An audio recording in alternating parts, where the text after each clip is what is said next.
Hello students, कैसे हैं आप सभी। मैं अमित खंडेलवाल आप सभी का स्वागत करता हूं अपने YouTube चैनल में जिसका नेम है physics by Amit Khandelwal sir. तो students, before starting today's lecture you have to please subscribe my YouTube channel which is physics by Amit Khandelwal sir. उससे क्या होगा, जो मेरे लेक्चर्स हैं, जो भी मैं यहाँ पर आपके सामने लेकर के आ रहा हूँ, बहुत ही इंटरेस्टिंग वीडियोस आपके सामने मैं फिजिक्स के लेके आऊँगा, जिसमें हम सारे टॉपिक्स, डेरिवेशन, न्यूमेरिकल्स को स्टेप बाय स्टेप बिल्कुल बेसिक कॉन्सेप्ट से लेके और देन हायर लेवल तक सारी चीज़ों को स्टडी करने वाले हैं। ओके, तो इससे पहले मैंने आपको काइनेमेटिक्स के 3 लेक्चर्स जो मैंने part first, second and third में आपको पहले से आपको पोस्ट किए हुए, उन तीनों लेक्चर्स में हमने क्या स्टडी किया बच्चों? हमने स्टडी किया about scalar, vector and tensor quantities. हमने काइनेमेटिक्स क्या होता है, मैकेनिक्स क्या होता है, हमने फिजिक्स की ब्रांचेस के बारे में देखा था। उसके अलावा स्टूडेंट्स हमने क्या देखा? हमने वेक्टर्स एंड वेक्टर के टाइप्स समझे थे और हमने कुछ लॉज समझे थे वेक्टर एडिशन के। ठीक है, हमने कुछ डिफरेंट वेक्टर्स भी समझे थे like zero vector, unit vector and उन पे न्यूमेरिकल्स किए थे। So in today's lecture we are studying about addition of vectors. इसमें मैंने इसका जो फर्स्ट पार्ट है इसको हमने 2 पार्ट्स में डिवाइड किया था। इन लास्ट लेक्चर हमने एडिशन ऑफ वेक्टर को 2 कैटेगरीज में डिवाइड किया था, जिसमें फर्स्ट था graphical method and second one is mathematical method.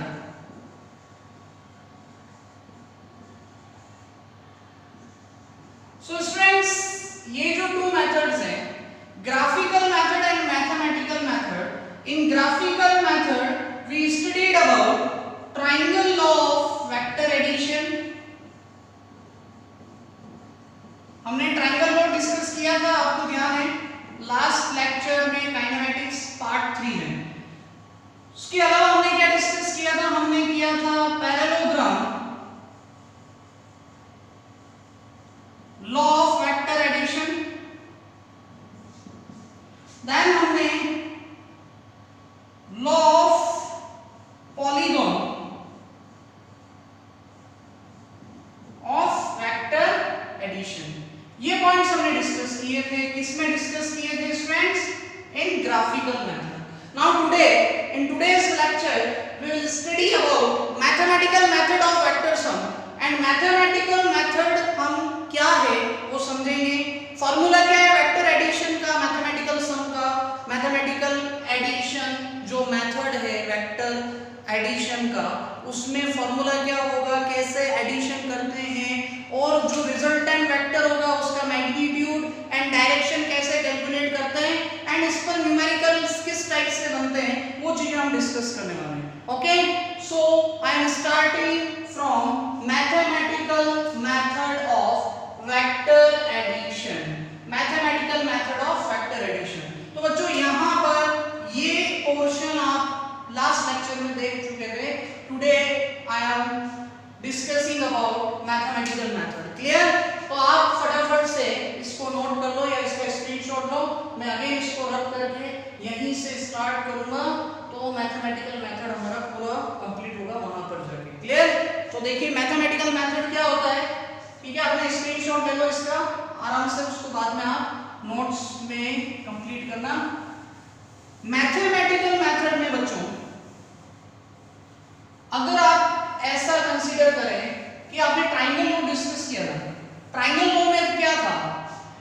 Triangle law में था 2 वेक्टर्स PQ गिवन है, दोनों वेक्टर्स को मैग्नीट्यूड एंड डायरेक्शन में इस टाइप से सेम ऑर्डर में कनेक्ट करें कि फर्स्ट वेक्टर का हेड सेकंड वेक्टर के टेल से कनेक्ट हो जाए, तो जो रिजल्टेंट वेक्टर था, जो थर्ड साइड होती है ट्रायंगल की, वो रिजल्टेंट वेक्टर के मैग्नीट्यूड को शो करती है। ये हमने देखा था। उसी के बाद हमने पैरेललोग्राम में भी देखा था कि अगर हम 2 वेक्टर्स को एडजेसेंट साइड्स से कनेक्ट कर दें, तो जो डायगोनल होता है किसी भी पैरेललोग्राम का, वो किसको शो करता है? वो शो करता है रिजल्टेंट वेक्टर के मैग्नीट्यूड एंड डायरेक्शन को। सो नाउ स्टूडेंट्स, आज मैथमेटिकल मेथड में क्या होता है देखिए आप। इन मैथमेटिकल मेथड ऑफ वेक्टर सम, मान लो कि two vectors, vector p and q, ये दोनों वेक्टर्स p का जो हेड है उसको हमने किससे कनेक्ट किया हुआ है, q के टेल से कनेक्ट किया है, ठीक है। अब यहां ये दोनों वेक्टर्स एक दूसरे से थीटा एंगल पर इंक्लाइंड है, p एंड q दोनों एक दूसरे से थीटा एंगल पर इंक्लाइंड है। आपने ट्राइंगल लॉ जो फर्स्ट था उसमें क्या डिस्कस किया था, p and q are two vectors are connected by two sides of triangle in which are connected in same order in magnitude and direction. Then the third side represent the resultant vector, direction and magnitude of resultant vector. तो ये जो side है इसको मैं दे देता हूँ A, B and C। तो side AC जो होगा वो किसको शो करेगी, ये शो करेगी रिजल्टेंट वेक्टर R के मैग्नीट्यूड एंड डायरेक्शन को। पर स्टूडेंट्स यहां आपने पढ़ा था ट्राइंगल लॉ में R is equal to vector R is equal to vector P plus vector Q। It is not algebraic sum, it is vector addition. Algebraic addition में आप 2 plus 3 को 5 कर सकते हैं, लेकिन वेक्टर एडिशन में 2 प्लस 3 5 नहीं होता है। अब क्यों नहीं होता है वो हम यहां देख रहे हैं मैथमेटिकल मेथड में, ठीक है। तो ये आप नॉर्मल सम नहीं समझे, लेकिन आप यहां पर जब ये एंगल गिवन है तब इसको डायरेक्टली आप p प्लस q नहीं पुट कर सकते हैं। इसके लिए हमको अभी फॉर्मूला डिराइव करना है, क्लियर। तो मैं आपको रिजल्टेंट वेक्टर का फॉर्मूला कैसे डिराइव करते हैं, डायरेक्शन कैसे फाइंड करते हैं वो चीज बता रहा हूं, ठीक है बच्चों। तो देखो अभी यहां आप समझो ध्यान से, ये दोनों थीटा एंगल पर है। यहां पर C पॉइंट से हम क्या करते हैं, एक परपेंडिकुलर ड्रॉ करते हैं जो B को आगे इंक्रीज करने पे D पॉइंट पे C से बनाया हुआ जो नॉर्मल है ये इसको इंटरसेक्ट करता है, हॉरिजॉन्टल जो लाइन है उसके अनुरूप। आपको वेक्टर R का मैग्नीट्यूड कैलकुलेट करना है, मैग्नीट्यूड कैलकुलेट करना है सबसे पहले वेक्टर R का। वेक्टर R को क्या बोलते हैं बच्चों, रिजल्टेंट वेक्टर। अब हम रिजल्टेंट वेक्टर इतनी बड़ी टर्म बार बार नहीं लिखेंगे, मैं इसको ओनली वेक्टर R ही बोलूंगा, ठीक है। साथ में आपको क्या फाइंड करना है, डायरेक्शन ऑफ रिजल्टेंट वेक्टर।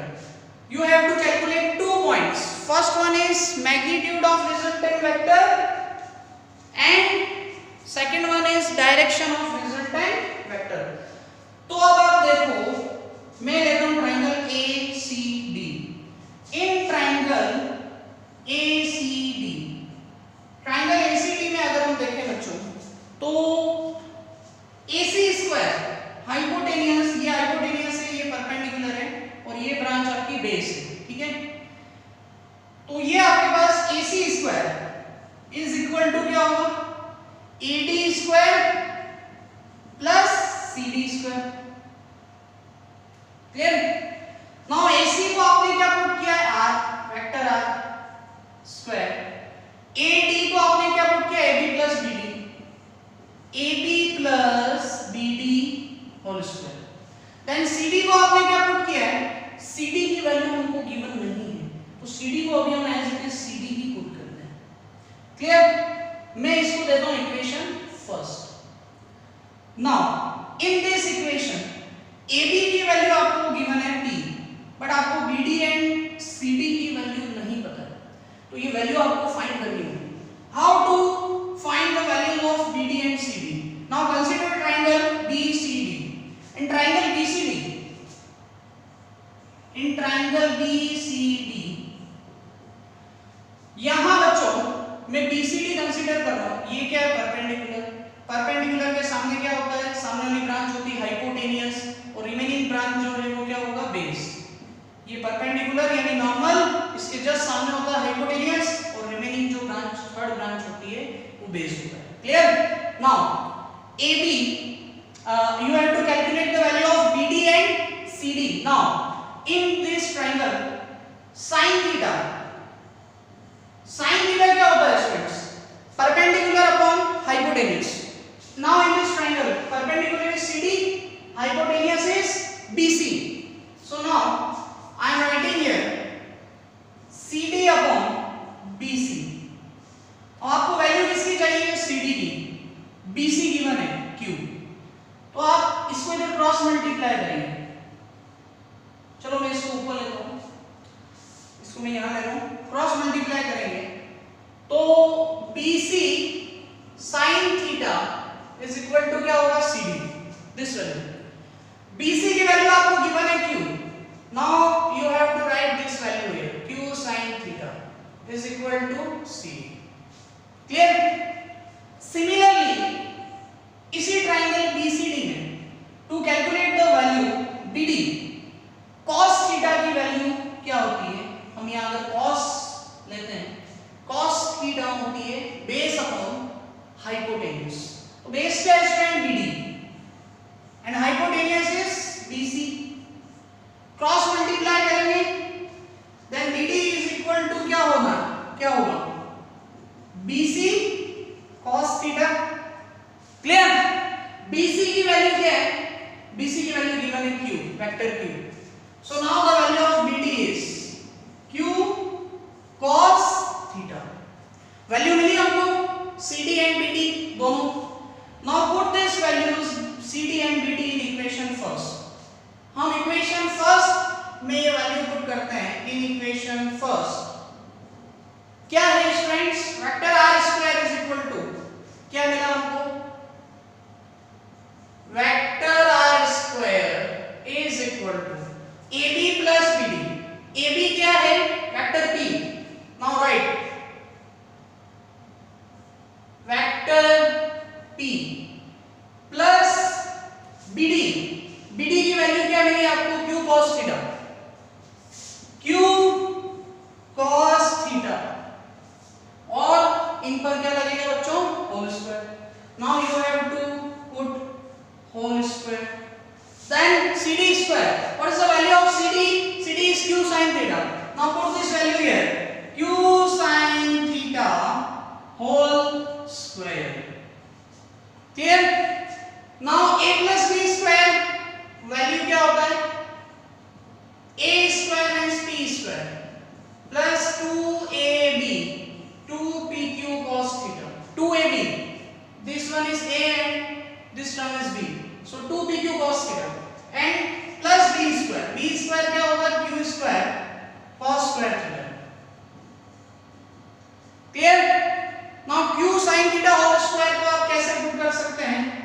इसको आप पुट कर सकते हैं Q square sin square theta. ठीक है बच्चों? इजी था. अब हम इस स्टेप को अगर इक्वेशन को देखें ध्यान से तो आपको इन दोनों टर्म्स में कुछ कॉमन दिखा है? Q स्क्वायर कॉमन लो तो आपके पास वैल्यू क्या होगी? Vector r square is equal to vector p square plus 2pq cos theta plus q square and remaining term is cos square theta plus sin square theta. Now students cos square theta plus sin square theta क्या value होती है? sin square theta plus cos square theta की आपने पढ़ा है 10th 9th में पढ़ा है. sin square theta plus cos square theta क्या होता है? 1 होता है. तो ये रिमेनिंग टर्म क्या होगा? Vector r square is equal to vector p square plus 2pq cos theta plus q square into 1. इसको मैंने 1 पुट किया. अब आप q स्क्वायर को 1 से मल्टीप्लाई करोगे q स्क्वायर ही आएगा और यहां से स्क्वायर रिमूव कर दो तो वेक्टर r का मैग्नीट्यूड होगा square root of p square plus 2pq cos theta plus q square. This one is the value of vector r. Vector r क्या? Vector r is the resultant vector of vectors p and q when both inclined at an angle theta. हमने क्या किया? हमने इसको आगे increase करके C से normal incident किया CD जो B को D पर इंटरसेक्ट करता है. ठीक है? पाइथागोरस थ्योरम अप्लाई करके हमने याद रखना है। इस पर वैरायटीज ऑफ क्वेश्चन है, बहुत सारे क्वेश्चन है, इंटरेस्टिंग क्वेश्चन है और समझ में भी आएंगे, मैं बताऊंगा आपको अच्छे से। तो vector r is equal to क्या, vector p square plus 2pq cos theta plus q square. Now friends it is the magnitude of resultant vector. इसका फॉर्मूला है magnitude of resultant vector. Now you have to calculate direction of resultant vector. हमको अब क्या calculate करना है, इस resultant vector की direction, ये डायरेक्शन हमको फाइंड करनी है। अब बच्चों यहां बोलोगे कि सर डायरेक्शन तो दिखती है, ये डायरेक्शन है ऐसे, ये डायरेक्शन कहां है, नॉर्थ ईस्ट के बीच में, नॉर्थ ईस्ट। लेकिन हम फिजिक्स में जब एंगल्स गिवन होते हैं, या एंगल थीटा है, और ये भी मान लो कि ये जो वेक्टर r है ये हॉरिजॉन्टल के साथ यानी वेक्टर p के साथ एंगल बना रहा है अल्फा। फिजिक्स में जब किसी वेक्टर की डायरेक्शन की बात होती है, कोई भी वेक्टर क्वांटिटी की डायरेक्शन है, तो वो डायरेक्शन हम ईस्ट वेस्ट नॉर्थ साउथ ठीक है उस टर्म में तो लेते हैं, लेकिन यहाँ पर आपको जो वो वेक्टर क्वांटिटी है वो हॉरिजॉन्टल जो लाइन है या हॉरिजॉन्टल जो वेक्टर है, जैसे यहाँ p वेक्टर है, इसके साथ जो एंगल बना रहा है उस एंगल के टेंजेंट की टर्म में कैलकुलेट होती है। ये कॉन्सेप्ट है, ध्यान रखना है। क्या बोला मैंने, in physics to calculate the direction of a vector quantity, it is resultant vector, इसकी डायरेक्शन हमको फाइंड करनी है। Then you have to find the tangent of the angle made by the vector from horizontal vector or horizontal axis, या horizontal line से जो भी angle बना रहा है उसका टेंजेंट आपको कैलकुलेट करना होगा, वही उसकी डायरेक्शन होगी। इस केस में डायरेक्शन जो मैं बता रहा हूँ उसी तरीके से कैलकुलेट होगी, और उसको हम कैसे फाइंड करेंगे वो मैं आपको बता रहा हूँ। अगर हमको कंडीशंस गिवन होंगी, उस कंडीशन पे बेस्ड हमको डायरेक्शन कैलकुलेट करनी होगी। न्यूमेरिकल्स में मैं आपको ये चीज और ढंग से क्लियर कर दूंगा, अभी भी हो जाएगा आपको क्लियर। क्वेश्चन में आपको पता चल जाएगा डायरेक्शन कैसे कैसे पूछी जाती है, कैसे हम कैलकुलेट करते हैं, ठीक है, क्लियर। सो नाउ ये आप फटाफट इसका स्क्रीनशॉट लो या फिर इसको आप फटाफट नोट कर लो।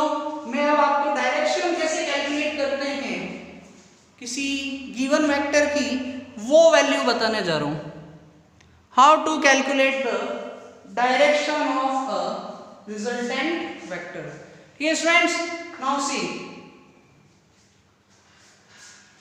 आपने स्क्रीनशॉट ले लिया इसका, तो बच्चों देखो आपको मैंने लास्ट लेक्चर्स में भी चार्ट प्रिपेयर करने को बोला था।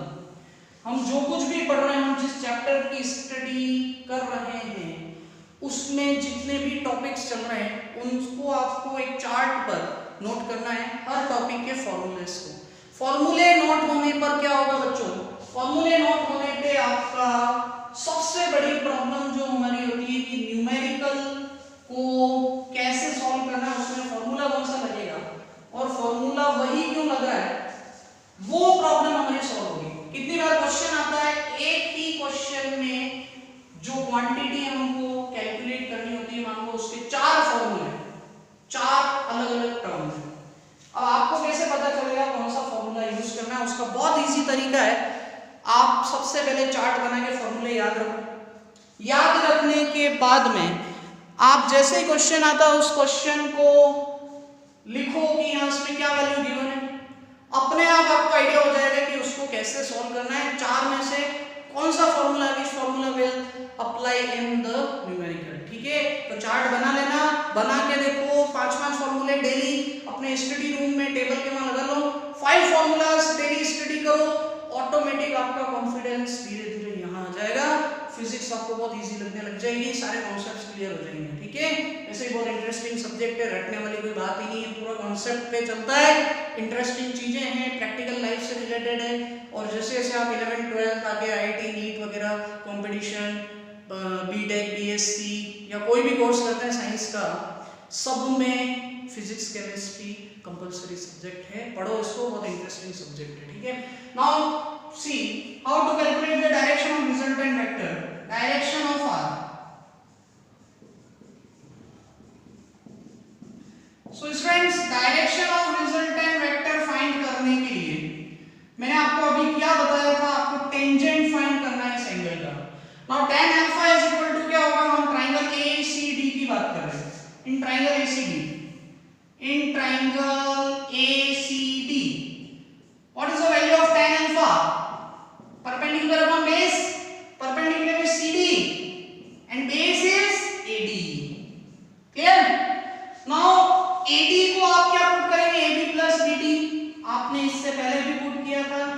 डेरिवेशन में AB प्लस BD जहां मैग्नीट्यूड फाइंड करेगा।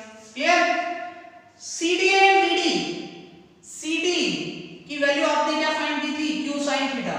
BD की वैल्यू क्या फाइंड की थी? Q cos theta. वो वैल्यू पुट करो और AB की वैल्यू तो गिवन है आपको vector P। So students tan alpha is equal to what? tan alpha is equal to CD। CD का वैल्यू आपने क्या फाइंड किया था? Q sin theta, vector Q sin theta upon AB। AB की value क्या है? Vector P plus BD। BD की value क्या है? BD की वैल्यू होती है Q cos थीटा। ये आपने फाइंड की थी। क्लियर? tan को मैं उस तरफ ट्रांसफर करता हूं तो क्या हो जाएगा? ये इक्वल टू के उस साइड राइट हैंड साइड में आके क्या हो जाएगा? tan inverse. रिमेनिंग टर्म क्या है? Q sin theta upon P plus Q cos theta. ये जो फॉर्मूला है, ये स्टूडेंट्स जो फॉर्मूला हमने डेराइव किया है, ये फॉर्मूला होता है डायरेक्शन का। Direction of resultant vector R। Resultant vector की डायरेक्शन का फॉर्मूला, इसको देखो ढंग से, बहुत इजी फॉर्मूला मैंने यहाँ पर आपको डेराइव करके बताया है। इसमें कोई ऐसी बड़ी टर्म नहीं है जो हमको समझ में नहीं आए। और अब ये फॉर्मूला कैसे अप्लाई करते हैं, कैसे क्वेश्चंस इस पे बनते हैं, वो भी मैं बताऊंगा आपको। तो फॉर्मूला आपको याद हो गया, alpha is equal to tan inverse Q sin theta upon P plus Q cos theta. ये जो एंगल है, जो रिजल्टेंट वेक्टर हॉरिजॉन्टल वेक्टर के साथ बना रहा है, उस एंगल का टेंजेंट होता है, उसको बोलते हैं हम direction of resultant vector. Clear? Now अब यहां पर हम कुछ डिफरेंट कंडीशंस लेंगे। कंडीशन किसकी? एंगल की, कि एंगल्स की वैल्यू, जो एंगल थीटा है, ये जो एंगल है P एंड Q, जिस एंगल पे इंक्लाइंड है, इस एंगल की वैल्यू पर रिजल्टेंट वेक्टर के मैग्नीट्यूड की वैल्यू, जो इससे पहला फॉर्मूला मैंने अभी बताया है, R vector R is equal to square root of P square plus 2PQ cos theta plus Q square, वो फॉर्मूले और इस फॉर्मूले डायरेक्शन की वैल्यू कैसे डिपेंड करती है, ये चीज हमको समझनी है। Clear? Now see first condition in special conditions, इनको मैं स्पेशल कंडीशंस में बता रहा हूं आपको। ये कंडीशंस न्यूमेरिकल में डायरेक्ट गिवन होती है, हमको ध्यान रखना है। First condition, when vector P and vector Q are parallel to each other, parallel or both are in same direction। तो स्टूडेंट्स मैंने क्या बोला? दोनों वेक्टर या तो सेम डायरेक्शन में होंगे या फिर पैरेलल होंगे। कैसे? ये वेक्टर P, ये वेक्टर Q, दोनों की डायरेक्शन सेम होंगी और दोनों पैरेलल होंगे, यानी इन दोनों में एंगल क्या बन रहा है? कोई एंगल नहीं बन रहा है, 0 डिग्री, दोनों सेम डायरेक्शन में। या फिर ऐसे भी हो सकते हैं, ये vector P and this one is vector Q and दोनों में एंगल क्या बन रहा है? 0। क्लियर? तो आपको पैरेलल लिखा हो या सेम डायरेक्शन लिखा हो, ये न्यूमेरिकल में गिवन होगा। वहां आपको ऐसा नहीं गिवन होगा एंगल 0 मानो, वहां गिवन होगा कि दोनों पैरेलल है या फिर सेम डायरेक्शन में। अब आप इससे पहले जो फॉर्मूला था, जो इनका रिजल्टेंट वेक्टर होगा R, उसका फॉर्मूला आपने क्या स्टडी किया है? Square root of P square plus 2PQ cos theta plus Q square. ऐसा देखा बच्चों? थीटा क्या है? 0।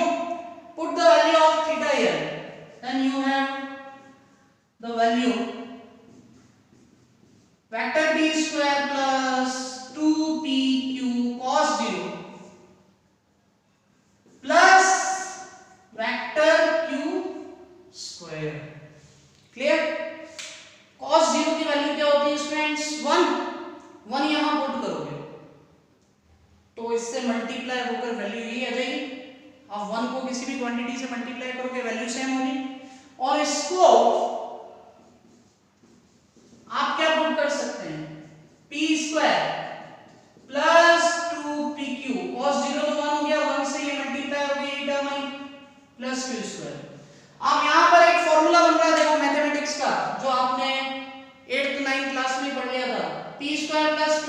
Plus Q square, A square plus 2ab plus B square क्या फॉर्मूला है, a प्लस b का होल स्क्वायर। तो यहाँ a क्या है b और b क्या है q, तो ये फॉर्मूला क्या होगा, vector r is equal to root of, finish है ये, p vector p plus vector q whole square.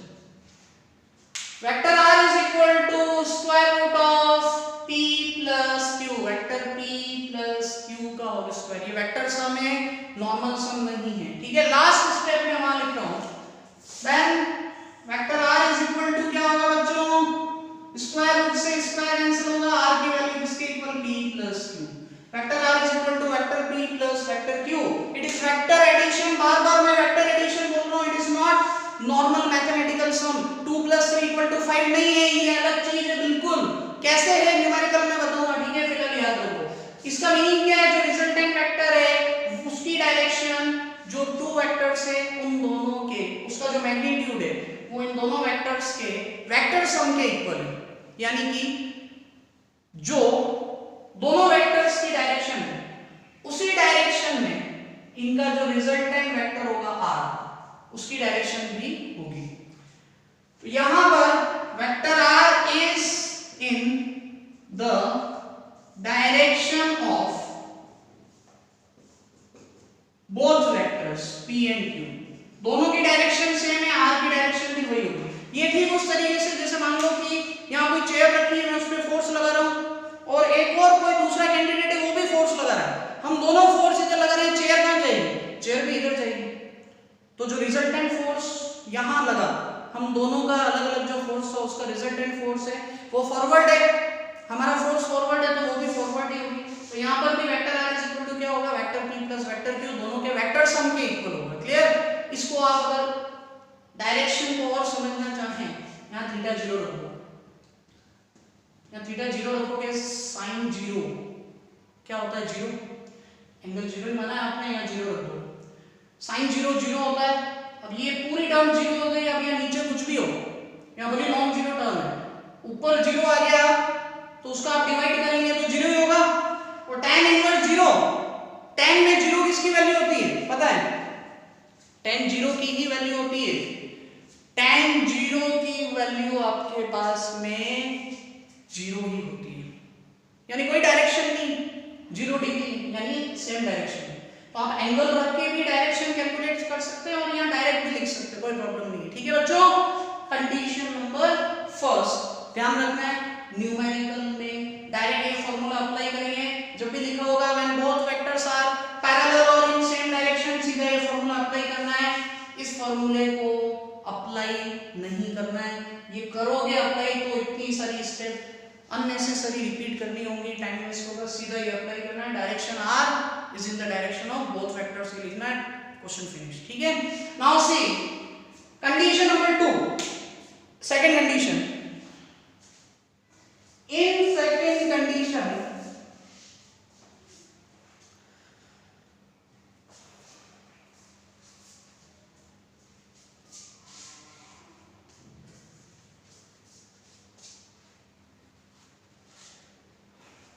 In condition number 2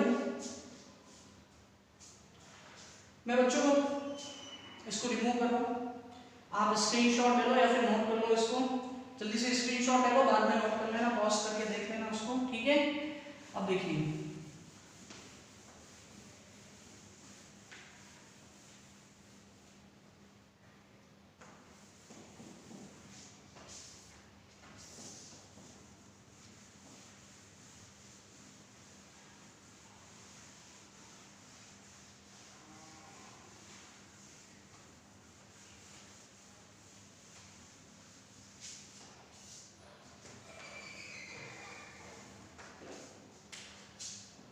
condition second, if theta is 90 degree, अब थीटा 90 डिग्री का मीनिंग है, इसका मीनिंग है कि दोनों वेक्टर एक दूसरे से परपेंडिकुलर है। Which vectors, vector p and q are perpendicular from each other, so in this case ये p and q कैसे होंगे, ये है vector p and vector q, दोनों में एंगल कितना है theta 90 degree, theta is equal to 90 degree. Then आपका जो रिजल्टेंट वेक्टर होगा r, जो यहाँ P से एंगल बना था अल्फा, इसकी वैल्यू क्या होगी? Vector r is equal to root of magnitude की वैल्यू हम फाइंड कर रहे हैं p square plus 2pq cos 90 plus vector q square. Now cos 90 का वैल्यू क्या होता है? 0, so you have to put 0 here. Then the remaining term is vector r is equal to vector p square plus 2 vector pq cos 90 is 0 plus q square. Clear? ये term आपकी पूरी 0 हो चुकी है। Then your final expression will be p square plus q square only. ये तो 0 हो गया, आपका 0 से मल्टीप्लाई होकर इसको आप रिमूव कर देंगे, तो इस स्टेप में रिमेनिंग टर्म क्या होगा? Vector r is equal to square root of p square plus q square. It is the expression of magnitude of resultant vector r when both vectors p and q incline perpendicular to each other or normal to each other. दोनों में angle कितना बन रहा है? 90 degree. ठीक है, मैंने जो बोला वो चीज यहाँ लिख देता हूँ। If vector p and q are perpendicular or normally to each other, perpendicular to each other, दोनों में एंगल क्या बन रहा है? 90 डिग्री। तो आपका रिजल्टेंट वेक्टर का ये फॉर्मूला है। क्लियर? अब मैं डायरेक्शन भी बता दूं आपको। डायरेक्शन का फॉर्मूला आपने क्या स्टडी किया था? अभी आपने देखा था डायरेक्शन का formula, alpha is equal to tan inverse q sin theta upon p plus q cos theta. ये पढ़ा था फॉर्मूला। इस फॉर्मूले में आपको थीटा क्या पुट करना है? 90 डिग्री पुट करो। 90 मैं यहां सीधा पुट करता हूं, sin 90 cos 90। अच्छा, sin 90 की वैल्यू क्या होता है? 1 पुट करोगे तो अल्फा इक्वल टू क्या होगा? tan inverse q multiply by 1 upon p plus q cos 90 का वैल्यू होता है 0। मैं आपको एक टेबल बनाऊंगा ट्रिग्नोमेट्री की, जिसमें sin cos tan cot cosec sec वगैरह सबकी वैल्यू होगी। ज्यादा वैल्यूज 90% केस में फिजिक्स में sin cos tan की वैल्यू यूज होती है, sec cosec cot बहुत रेयर केस में, 90 क्या आप मानो 95% केसेस में ये यूज होता है। अब इनकी वैल्यू हम शॉर्ट में कैसे याद कर सकते हैं वो मैं बताऊंगा आपको। लॉन्ग मेथड नहीं बताऊंगा कि कैसे कैलकुलेट कर रहे हैं, वो तो आपने मैथ्स में भी देखा है। शॉर्ट मेथड से बता दूंगा, शॉर्ट ट्रिक जस्ट इस टॉपिक के बाद। नेक्स्ट लेक्चर स्टार्ट करने से पहले मैं वही बताऊंगा। नेक्स्ट लेक्चर देखना मत भूलना। यूट्यूब चैनल को सब्सक्राइब कर लेना मेरा, और यूट्यूब चैनल को अपना प्यार दो, लाइक और शेयर करो अदर स्टूडेंट्स तक, तो सब बच्चे अच्छे से इन चीज़ों को समझे, क्वेश्चंस कर पाएंगे। ठीक है, तो मैं आपको शॉर्ट ट्रिक्स बताऊंगा ट्रिग्नोमेट्री की, sin cos tan sec cosec वगैरह इन सब की वैल्यू कैसे हमको याद रखनी। क्लियर? नाउ सी, यहां आप इसको सॉल्व करते हैं तो अल्फा इज इक्वल टू क्या होगा? Alpha is equal to tan inverse remaining term क्या होगा बच्चों? q vector q upon vector p। देखो ये 1 से मल्टीप्लाई हो गया vector q, vector p as it is, ये 0 से मल्टीप्लाई हो गया, 0 हो गया, 0 हमने रिमूव किया। इस फॉर्मूले को सॉल्व करके आपको किसकी वैल्यू मिलेगी? Direction of resultant vector r when vector p and q are perpendicular to each other or at 90 degree. Clear? अब केस नंबर 3, लास्ट केस वो हम देखेंगे। आपको बच्चों न्यूमेरिकल्स में जब भी 90 डिग्री गिवन होगा तो इस वैल्यू पर आपको डायरेक्ट फॉर्मूला ये अप्लाई करना है। यहाँ एंगल वैल्यू पुट करके सॉल्व करोगे, ये यहीं पर आके आपको फिनिश करेगा। टाइम और स्टेप दोनों इंक्रीज होंगे, वो नहीं करना है हमको, सीधा ये फॉर्मूला अप्लाई करना है। डायरेक्शन में वो फॉर्मूला अप्लाई करना है, यहाँ से नहीं चलना है। ठीक है, क्लियर हो रहा है आपको? Third case, theta is 180 degree. Now when theta is 180 degree, then इसका मीनिंग क्या है? वेक्टर p ऐसे है तो वेक्टर q ऐसे है, यानी दोनों एंटी पैरेलल है इस टाइप से, या दोनों ऑपोजिट डायरेक्शन में कनेक्टेड है इस टाइप से। समझ रहे हैं बात को? जो मैंने 0 डिग्री वाली कंडीशन ली थी फर्स्ट, इससे पहले, उसका पूरा ऑपोजिट कंडीशन, वही डायग्राम में सेकंड टाइप से बना रहा हूं। ये वेक्टर p है एंड ये वेक्टर Q है और दोनों में एंगल कितना बन रहा है 180 डिग्री का। ये दिख रहा है आपको एंगल, थीटा की वैल्यू क्या है 180। तो इसका मीनिंग क्या है, P and Q are opposite to each other. Vector P and vector Q are opposite to each other, या इसको हम एंटी पैरेलल भी बोलते हैं बच्चों। ऑपोजिट कंडीशन को आप एंटी पैरेलल भी बोलते हैं, यानी पैरेलल का रिवर्स केस। ये जैसे वेक्टर B है तो ये वेक्टर Q है। अब दोनों में एंगल क्या बन रहा है 180, दोनों पैरेलल है लेकिन अपोजिट डायरेक्शन में पैरेलल है, तो दोनों में एंगल जो बन रहा है कितना बन रहा है बच्चों 180 डिग्री का एंगल है। Clear? Now you have to put this values. कहां पुट करोगे इसको? आप पुट करोगे एक तो रिजल्टेंट वेक्टर के फॉर्मूले में यहां पर और डायरेक्शन वाले फॉर्मूले में यहां पर एंगल को। ठीक है, तो मैं एंगल पुट करता हूं यहां। तो vector r is equal to क्या होगा, ये आपके पास वैल्यू होगा vector r is equal to square root of p square plus 2pq cos 180 plus q square. Clear? cos 180 की वैल्यू क्या होती है बच्चों -1। cos 180 की वैल्यू cos 0 की वैल्यू के नेगेटिव वैल्यू के इक्वल होता है। cos 0 क्या होता है 1, cos 180 क्या होगा -1। Put this value here, then you will find the value vector r is equal to vector p square plus 2pq cos 180 is -1 plus vector q square। Clear? -1 को इससे मल्टीप्लाई करेंगे तो क्या होगा बच्चों, मैं सीधा मल्टीप्लाई करता हूं, यहां पर हो जाएगा माइनस और 1 को उससे मल्टीप्लाई करूंगा तो वही टर्म आएगी। ठीक है, अब देखो एक फॉर्मूला बन रहा है जो आपने cos 0 में पढ़ा था a plus b का स्क्वायर, वो यहां बन रहा है a minus b का स्क्वायर। a minus b का स्क्वायर क्या पढ़ा था 8th 9th क्लास में पढ़ा था, a square minus 2ab plus b square। वही टर्म देखो ये a है और q भी है। p square minus 2pq plus q square किसका फॉर्मूला है p minus q का whole square, vector p minus vector q का whole square. Then you have to write vector r is equal to vector p minus vector q का whole square, और whole square square root के अंदर है तो इससे ये कैंसिल होगा, तो आपके पास फाइनल फॉर्मूला जो यहाँ पर रिमेनिंग होगा इसका स्क्रीनशॉट ले लो बच्चों। इसको मैं यहाँ से कंटिन्यू करूंगा, ये आपको समझ में आ गया है। थर्ड केस लास्ट केस है 180 डिग्री, इसके बाद न्यूमेरिकल्स भी स्टार्ट होंगे, तो यहाँ पर आप इससे आगे देखिए। इसका स्क्रीनशॉट लिया आपने, स्क्रीनशॉट लेके उसको ढंग से समझना है आपको। नाउ ये वैल्यू हमने जब यहाँ पुट की तो आपको रिमेनिंग टर्म क्या मिलेगी, vector r is equal to p minus q,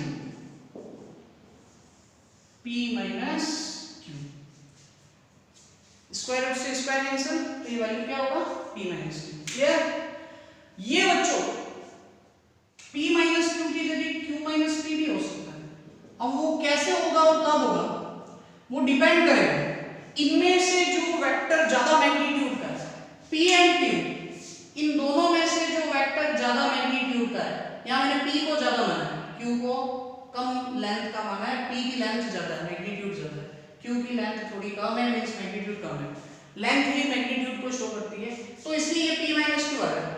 in case if the magnitude of q is greater than magnitude of p, then you have to write the expression vector r is equal to vector q minus vector p। ये उस case में apply नहीं होगा, दोनों में से कुछ भी हो सकता है, एक ही बात है। क्लियर? नाउ डायरेक्शन, डायरेक्शन के केस में direction of resultant vector r, बच्चों डायरेक्शन के केस में आपके पास क्या होगी वैल्यू, ये डायरेक्शन 90 डिग्री का था, इसको मैं हटा देता हूं, अब इसका कोई यहाँ रोल नहीं है, ये 180 हमारा चल रहा है जो भी करंट टॉपिक, इसको हम कंटिन्यू करेंगे। तो डायरेक्शन में बच्चों क्या होगा, रिजल्टेंट वेक्टर r की डायरेक्शन, आपने फॉर्मूला पढ़ा alpha is equal to tan inverse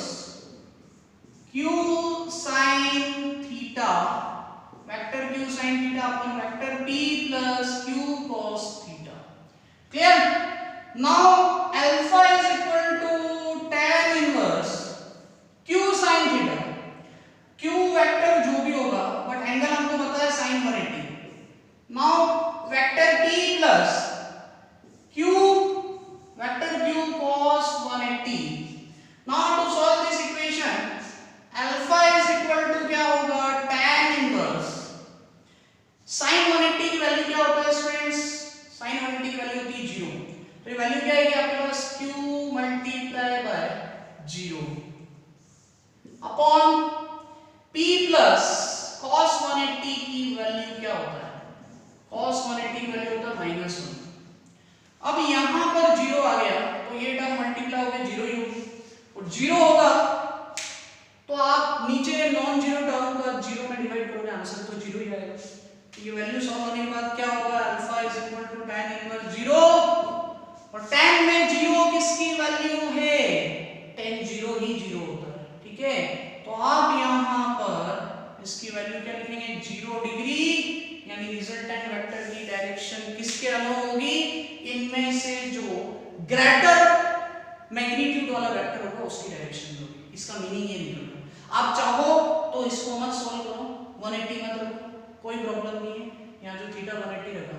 direction जैसे पूछते हैं आप डायरेक्शन के केस में क्या लिखोगे, सीधा एक लाइन लिखोगे डायरेक्शन के केस में। मैं इसको रिमूव कर रहा हूं, ठीक है बच्चों, ये कंप्लीट हो चुका है, आपने स्क्रीनशॉट ले लिया था पहले।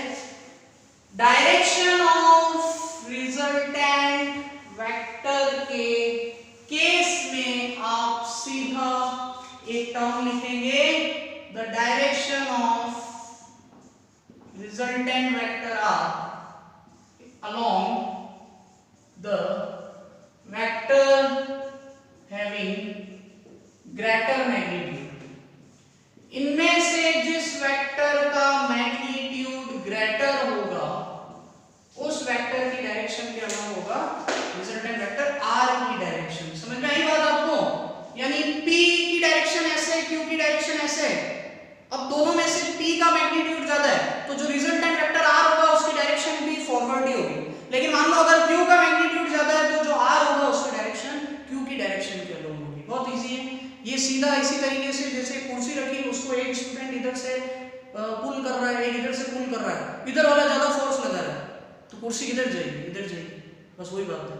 और इधर वाला लगा रहा है तो उधर जाएगी, बस वही बात है, ठीक है। बहुत इजी है, समझ में आया आपको, very interesting and very easy topic, इतना कोई डिफिकल्ट तो था नहीं इसमें। स्टेप्स आपको याद रखनी, स्टेप्स पे चलना है। न्यूमेरिकल्स में आपको ये वैल्यूज डायरेक्ट याद रखनी है, 0 डिग्री 90 और 180 पे, और डायरेक्शन की वैल्यूज का कॉन्सेप्ट भी मैंने आपको बताया। दोनों वेक्टर फर्स्ट केस में सेम डायरेक्शन में होने पे r की डायरेक्शन भी दोनों के अलोंग होती है। परपेंडिकुलर में होता है tan inverse q upon p, second case जो अभी मैंने यहाँ से हटाया। और थर्ड केस में अभी आपको बताया जिस वेक्टर की डायरेक्शन जो मैग्नीट्यूड ग्रेटर होगा उसके अलोंग होगा रिजल्टेंट वेक्टर r की डायरेक्शन। क्लियर बच्चों। अब नेक्स्ट लेक्चर नंबर 5 में, इट इज काइनेमैटिक्स पार्ट 4। इस आपने से जो भी स्टूडेंट आज का लेक्चर फर्स्ट टाइम देख रहे हैं, इससे पहले के 3 लेक्चर्स को देखो तो ये अच्छे से समझ में आपको आ जाएगा। सीक्वेंस में सारे लेक्चर देखते हुए चलें। Class 11 maximum major part board का ही पढ़ाऊंगा जो आपका सिलेबस में है, और कुछ टॉपिक से, कुछ जो अच्छे टॉपिक जहाँ से कंपटीशन में क्वेश्चन बनते ही हैं वहाँ से कुछ क्वेश्चंस आईआईटी नीट के अकॉर्डिंग भी बताऊंगा। लेकिन हमारा फोकस बोर्ड पे रहेगा ज़्यादा, क्योंकि मैं यहाँ पर ये lecture 11th class running students के लिए बना रहा हूँ। कहीं कहीं हम साथ में क्वेश्चन लेते रहेंगे कंपटीशन के, आपको मैं बताता रहूँगा इस टॉपिक से ऐसे क्वेश्चन बनते हैं competition, IIT NEET, AIIMS, JET, ICAR, जो भी कंपटीशन एग्जाम होते हैं उन सब में। क्लियर बच्चों। तो ऐसे ही इंटरेस्टिंग वीडियोस के साथ मैं आपके सामने आता रहूँगा।